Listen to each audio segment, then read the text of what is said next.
এক মানুষই আনতে পারে নতুন জাগরণ, জাতির জাগরণ। সংগ্রামী ঢাকাবাসী, এই পর্যায়ে প্রধান অতিথির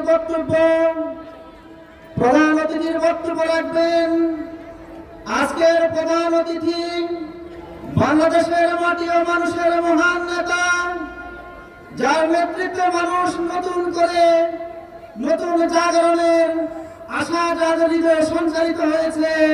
সেই মহান নেতা, বাংলাদেশ জামায়াতে ইসলামীর সংগ্রামী আমির, 11 দলীয় ঐক্যজোটের সংগ্রামী প্রধান নেতা, জননেতা ডাক্তার শফিকুর রহমান বক্তব্য রাখছেন। জননেতা ডাক্তার শফিকুর রহমান। লিল্লাহে তাকবীর, আল্লাহু আকবার, লিল্লাহে তাকবীর, আল্লাহু আকবার, ইনকিলাব ইনকিলাব, জিন্দাবাদ জিন্দাবাদ। কি এলইডি লাগে শালা চৌদি সরকার ওই ওটা এখন ঠিক হয়েছে এরকম। আসসালামু আলাইকুম ওয়া রাহমাতুল্লাহ।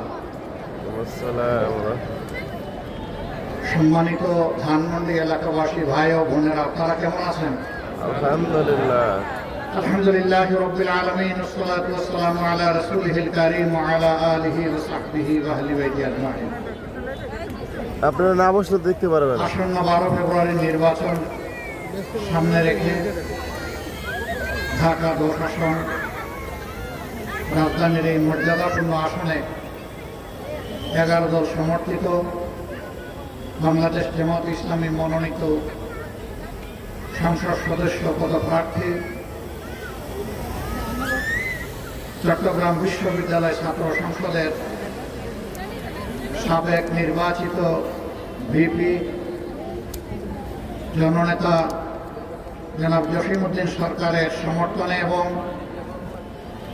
গণভোটের পক্ষে আয়োজিত আজকের নির্বাচনী জনসভা সম্মানিত সভাপতি, সভামঞ্চে বসা 11 দলের সম্মানিত নেতৃবৃন্দ, উলামা হযরত, শহীদ পরিবারের গর্বিত সদস্যবৃন্দ, জুলাই যোদ্ধাবৃন্দ,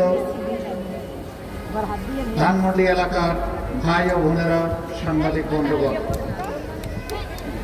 আমি আল্লাহ তাআলা শুকরিয়া আদায় করছি। মহান রব 15.5 বছরের একটানা ফ্যাসিবাদী শাসনের পর আমাদের কলিজার টুকরা, আমাদের বুকের সন্তানদের বুক চিতিয়ে লড়াই করা সংগ্রাম বিপ্লবের মধ্য দিয়ে আমাদেরকে আজকে এখানে দাঁড়াবার সুযোগ করে দিয়েছেন। আলহামদুলিল্লাহ।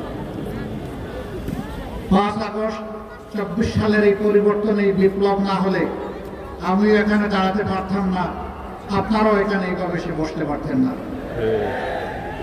সুতরাং এই জুলাই আন্দোলন এবং তার আগে 2006 সালের 28 অক্টোবর থেকে লোকী বৈঠক তাণ্ডবে যাদেরকে খুন করা হয়েছিল,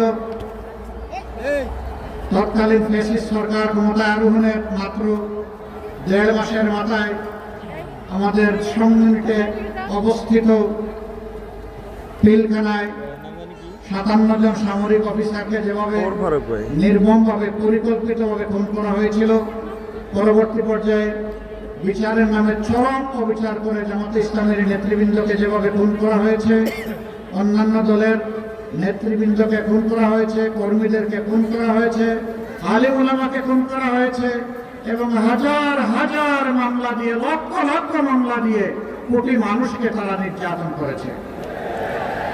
সেই নির্যাতনের শিকার যেমন হয়েছেন পুরুষ, তেমনি হয়েছেন নারী, কাউকেই তারা রেহাই দেয়নি। শহীদ যেমন হয়েছেন পুরুষ, তার পাশাপাশি লড়াই করে হয়েছেন নারী।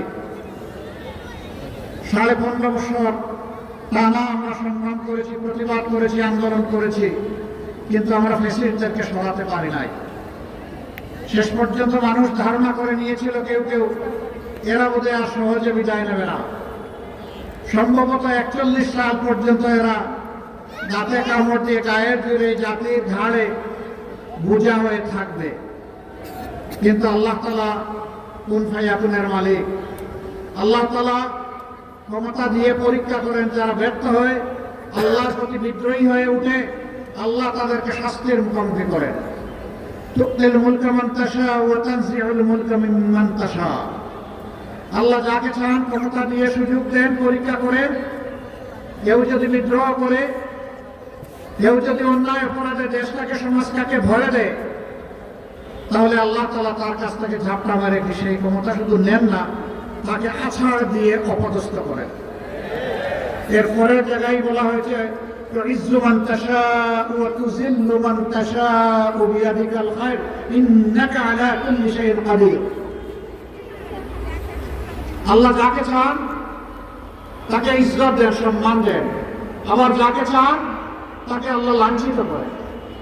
এরপরে আল্লাহ বলছেন ইজ্জত দেওয়া এবং লাঞ্ছিত করা এর পূর্ণ শক্তি আল্লাহ তাআলার হাতে। তাই হয়েছে বাংলাদেশ। আপনারা জানেন আমরা একটি মজলুম দল। আমাদের 11 জন নেতাকে খুন করা হয়েছে ঠান্ডা মাথায়। তাদের অপরাধ তারা দেশকে ভালোবাসতেন, তাদের অপরাধ তারা সৎ ছিলেন, তাদের অপরাধ তারা মানুষকে ভালোবাসতেন, তাদের অপরাধ তাদের অবস্থান ছিল ন্যায়ের পক্ষে অটল, তাদের অপরাধ তারা কোনো আধিপত্যবাদের সামনে মাথা নত করেন নাই, তাদের অপরাধ তারা সরকারি দায়িত্ব পালন করার সময় জনগণের সম্পদের উপর হাত দেন নাই। তারা সততা স্বচ্ছতার সাথে স্মার্টনেস নিয়ে তারা তাদের দায়িত্ব পালন করেছেন।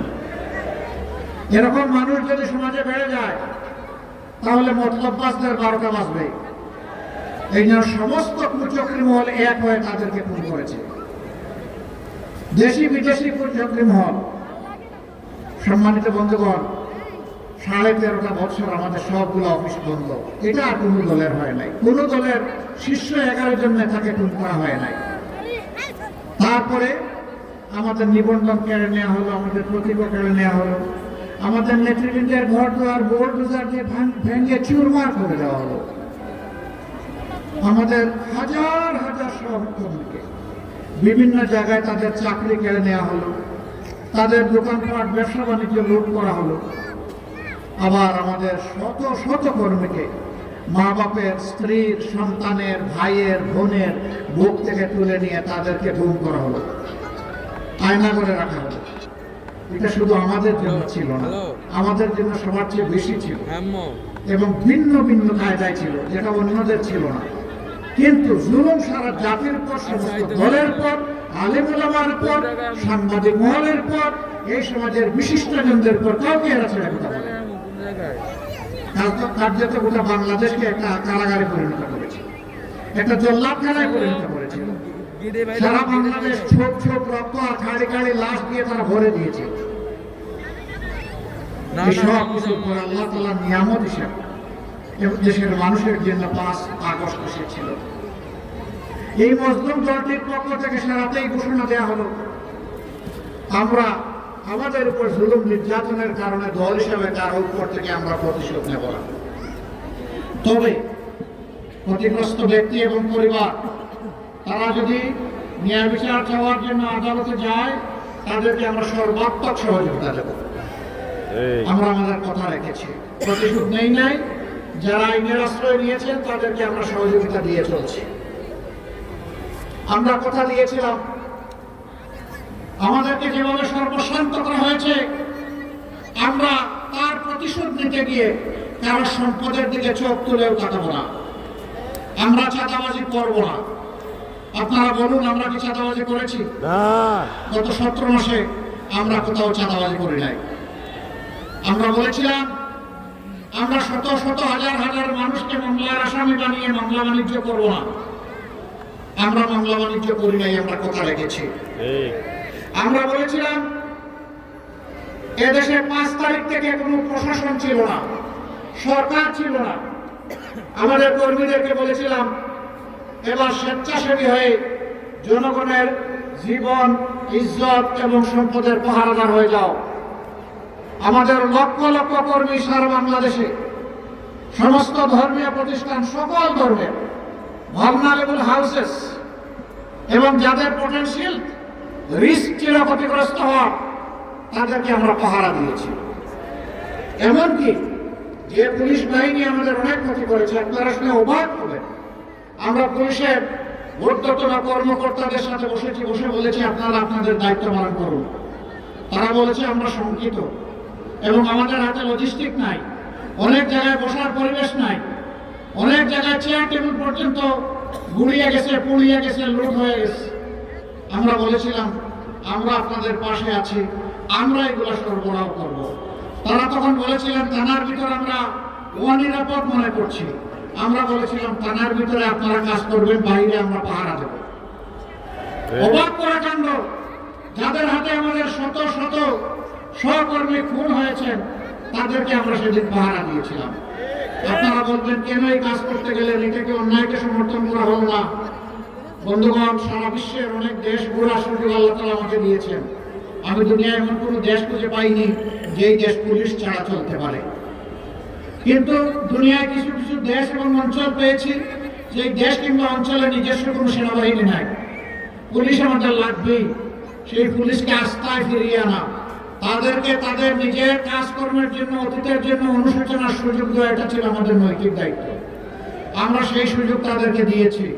আমরা প্রতিশোধ নেই কারোর উপর। আমরা না বলেছি যে আমরা প্রতিশোধ নেব না। প্রিয় দেশবাসী, এত যন্ত্রণা বুকে নিয়ে আমরা প্রত্যেকটি শহীদ পরিবারের দুয়ারে দুয়ারে গিয়ে হাজির হওয়ার চেষ্টা করেছি। আমরা গিয়ে বলেছি, হে সম্মানিত শহীদ পরিবার, আপনার সন্তান, ভাই, আপনার পিতা কিংবা আপনার স্বামী অথবা আপনার মেয়ের কোরবানির ফসল আজকের এই বাংলাদেশ। সুতরাং আপনারা জাতির সম্পদ। আজ থেকে আমরাও আপনাদের পরিবারের সদস্য। বহু পরিবার নিঃস্ব, কিছুই নেই। সাধারণ রিক্সা চালক আমার ভাইটি শহীদ হয়ে গেছে, সাধারণ একজন গার্মেন্ট শ্রমিক ছিল, সে শহীদ হয়ে গেছে। আমরা সেই পরিবারগুলোকে বলেছি আজ থেকে এই পরিবারগুলো আমাদের পরিবার। এই পরিবারগুলোকে মোটামুটি স্বস্তিতে চলতে দেওয়ার সমস্ত দায়িত্ব আল্লাহর উপর ভরসা করে আমরা নিলাম। আমরা সেই দায়িত্বগুলো পালন করেছি। নীরবে এগুলার প্রচার আমরা করি না। আমরা চাই না কোনো মানুষকে অপমানিত করতে। প্রত্যেকটা মানুষের আত্মসম্মানগত মর্যাদাবোধ আছে। আমি হাতের তাই হয়ে তাকে পরিচিত করলাম, আর সে আমার এই অনুদান নিচ্ছে, এটা দেখালাম, এইটাকে আমরা তার প্রতি অমর্যাদা মনে করি। শহীদ পরিবারকে অমর্যাদা করার অধিকার কারণে আমরা যা করেছি নীরবে করেছি, কাউকে দেখিয়ে করি না। যা আল্লাহ আমাদেরকে তৌফিক দিয়েছেন, এখনো আছে, আমরা তাদেরকে ছেড়ে যাই নাই, ছেড়ে যাবো না ইনশাআল্লাহ। সকল শহীদ পরিবারের প্রয়োজন নাই আমাদের কোনো আর্থিক সহযোগিতা নেওয়ার, কিন্তু এইটুকু তাদের অধিকার আছে আমাদের উপর যে তারা আমাদের থেকে শ্রদ্ধা এবং ভালোবাসা পাবে। আমাদের মধ্যে কৃতজ্ঞতা বোধ থাকবে, এটা থাকতেই হবে। সম্মানিত দেশবাসী, এলাকাবাসী, আমরা মানুষের জন্য এই দেশকে ভালোবাসি। অনেকে আমাদেরকে কুচা দেয়, ভাই আমাদেরকে কষ্ট দিয়ে না, আমরা বড় মজলুম দল। বলেন আমরা নাকি গুপ্ত নাকি সুপ্ত। নিজেরা যারা গুপ্ত সুপ্ত হয়ে থেকেছেন, তার সেই লোক যদি আমাকে গুপ্ত বলে, আপনাকে গুপ্ত বলে, আপনার কেমন লাগবে বলেন? বছরের পর বছর দেশবাসী কিছু মানুষের ছায়াও দেখে না। সেই মানুষ যদি আমাকে বলে আমি গুপ্ত না শত্রু, আপনি বলতেই পারেন আমি গুপ্ত ছিলাম কারাগারে, দফায় দফায়। আপনি যদি ওটাকে গুপ্ত বলেন তাইলে আমি অবশ্যই গুপ্ত। আমি এদেশের মানুষকে বিপদের মুখে ফেলে দিয়ে আমি পালিয়ে যাইনি, আমি ইচ্ছা করলে পালিয়ে যেতে পারতাম। আমি শুধু না, আমার সহকর্মীরা পালিয়ে যায়নি। নিশ্চিত মৃত্যু জেনে আমাদের সহকর্মীরা সাহস করে বাংলাদেশে ফিরে এসেছে। এই এলাকায় ইবনে সিনা হাসপাতাল আছে, ডায়াগনস্টিক সেন্টার আছে। এর প্রাণ পুরুষ ছিলেন মীর কাসেম আলী। সেই সময়টা তিনি ছিলেন আমেরিকায়, যিনি বাংলাদেশের অর্থনীতিকে পাল্টে দিতে চেয়েছিলেন, যিনি এদেশের যুবকদেরকে কাজ দিয়ে উদ্দীপ্ত করেছিলেন। তাকে তার বন্ধুরা বলেছিল don't come back to Bangladesh. তিনি বলেছেন হয়। তারা বলেছে তুমি আসলে, ভাই আপনি আসলে আপনার সিনিয়র নেতাদের যে অবস্থা হচ্ছে আপনারও তাই হবে। তিনি বলছেন I don't care, I only care Allah সুবহানাহু ওয়া তাআলা। আমি আল্লাহ ছাড়া কাউকে কেয়ার করি না। আমি আসব, আমার বিরুদ্ধে মামলা হবে, আদালতে দাঁড়াবো, স্পষ্টভাবে চিৎকার দিয়ে বলবো আমি টোটালি নিষ্পাপ, নিরপরাধ। আমার বিরুদ্ধে যে মামলা করা হয়েছে এই পাপ আমি করি নাই, এই অপরাধ আমি করি নাই, এটা সাজানো, পাতানো এবং মিথ্যা। এরপরে আমার যদি ফাঁসি হয়, ফাঁসি হবে, আমি আল্লাহর দরবারে শহীদ হয়ে কবুল হয়ে যাব। প্রিয় এলাকাবাসী, তিনি যতদিন ছিলেন আপনাদের আপনজন ছিলেন। আমি জানি তিনি এলাকার মানুষকে বিশেষভাবে ভালোবাসতেন। এই জসিমউদ্দিন সরকার সাহেব তার জীবনের একটা অংশ ইবনে সিনা কাটিয়েছেন। এই ইবনে সিনা বাংলাদেশের স্বাস্থ্য খাতের পথ প্রদর্শক, রাস্তা দেখিয়েছে বাংলাদেশকে। বহু হাসপাতাল আছে, মানুষ যায় না, আর এই হাসপাতাল আছে লোক ধারণের, মানে তিল ধারণের ঠাই নাই, ঠাই নাই। কেন? এখানে মানুষ এসে একটু মর্যাদা পায়, একটু ভালোবাসা পায়। বাংলাদেশ জামাতে ইসলামী যদি আল্লাহর মেহেরবানিতে দেশ সেবার সুযোগ পায় 11 দলকে সাথে নিয়ে, তেমনি একটি মানবিক বাংলাদেশ আমরা উপহার দেব ইনশাআল্লাহ। একটু আগে ডাকসুর বিপি এখানে কথা বলে গিয়েছে। আমাকে মাঝে মাঝে লোকেরা জিজ্ঞেস করে, আপনারা দেশ চালালে দেশটা কেমন হবে? আমি বলি, আল্লাহর মেহেরবানিতে 4 মাসের ডাকসু যেমন দেখতে পাচ্ছেন, তার চেয়েও ভালো হবে ইনশাআল্লাহ। আমরা কথা দিব, সেই কথা, যে কথা আমরা রাখতে পারবো। আফসোস, অনেকে এখন আগামী 100 বছর এই জাতির যা দরকার তাও দিয়ে দিচ্ছে। 50 কোটি গাছ, এত জায়গা নাই রে ভাই আমার দেশে। ঘরে ঘরে ফ্যামিলি কার্ড মায়েদের হাত, কি দরদ মায়েদের।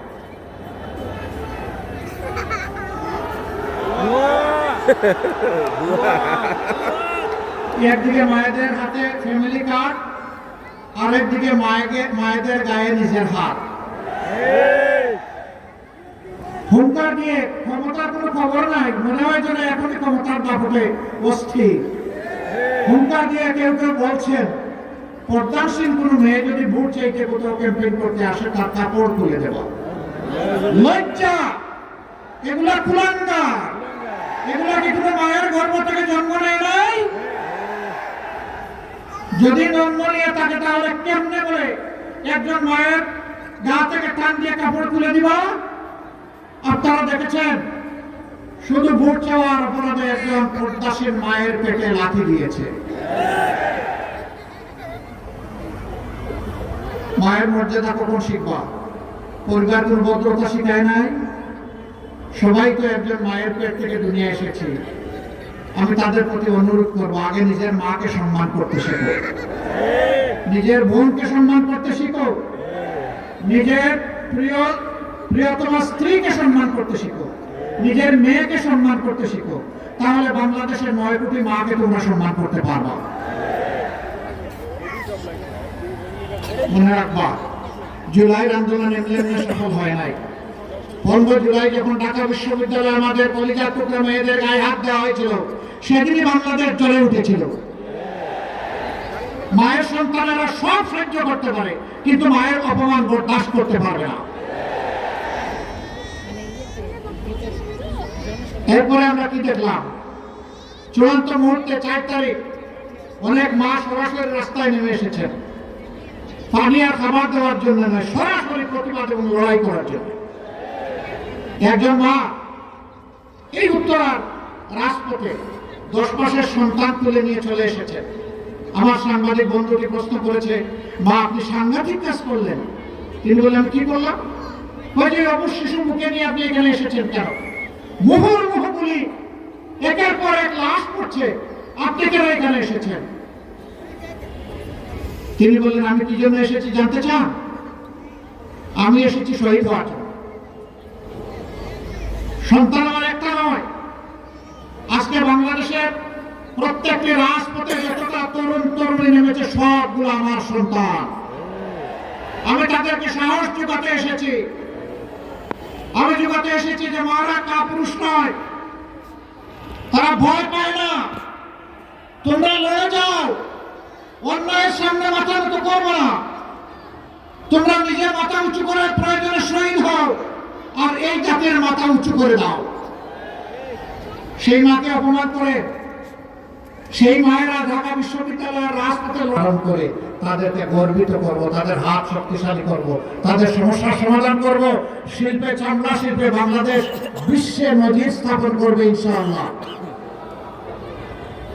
দোয়া করবেন এই এলাকার খেদমতের জন্য। আমরা 11 দলের পক্ষ থেকে যাকে আমরা নির্বাচিত করেছি। প্রিয় জনগণ, আপনারাও 12 তারিখ আপনাদের মূল্যবান ভোট দিয়ে ইনশাআল্লাহ তাকে নির্বাচিত করবেন। ইনশাআল্লাহ। এখন তার হাতে আমি ইসলামের প্রতীক দাঁড়িপাল্লা তুলে দিচ্ছি এবং তাকে আপনাদের কাছে আমানত রেখে যাচ্ছি। আপনারা যদি আমাদের উপর আস্থা রাখেন, ইনশাআল্লাহ আমাদের সমস্ত যোগ্যতা দিয়ে আপনাদের আস্থার প্রতিদান দেওয়ার চেষ্টা করবো। আল্লাহ যেন আমাদেরকে তাওফিক দান করেন। আমিন। জনাব জসিমউদ্দিন সরকারের হাতে আমরা ইসলামের প্রতীক দাঁড়িপাল্লা তুলে দিলাম। তুলসী প্রতীক দাঁড়িপাল্লা। জোরে বলুন, আরো জোরে। ইনশাআল্লাহ, মাশাআল্লাহ, 12 তারিখ সকাল সন্ধ্যা বিজয়ের মালা। ইনশাআল্লাহ, ইনশাআল্লাহ বিজয় ঘরে নিয়ে ফিরবেন। তবে একটা কথা আমি বলে যাই, সাবধান থাকবেন, আকাশে কিছু কালো চিল